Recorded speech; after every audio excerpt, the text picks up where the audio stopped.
शिवसेनेने भाजपला देऊ केलेल्या 60 जागाही जास्त आहेत। खरं तर भाजपला 50-55 जागाच द्यायला पाहिजेत असं वक्तव्य करून शिवसेना खासदार संजय राऊत यांनी युतीच्या धगधगत्या टिणकीला हवा द्यायचा प्रयत्न केलाय। मुंबईत पत्रकारांशी बोलताना संजय राऊतांनी भाजपवर जोरदार हल्लाबोल केला। मुंबईमध्ये शिवसेनेची सत्ता आली नाही तर दिल्लीतली काही मंडळी मुंबईचा तुकडा पाडायला तयार आहेत, अशा प्रकारे भाजपचं नाव न घेता त्यांनी टीकास्त्र डागलंय। विधानसभेला 1-2 आमदार जास्त कोणाचे आले गेले म्हणून ते हिशोबाला बसून ते आकडे लावत आम्ही बसत नाही।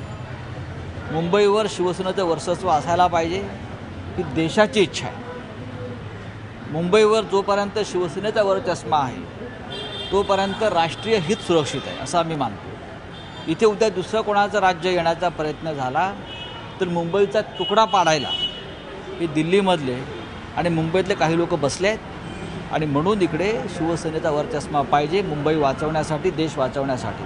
त्याच्यामुळे 60चा आकडा जो उद्धव साहेबांनी दिलेला आहे तो अत्यंत विचारपूर्वक आणि सन्मानपूर्वक दिलेला आहे।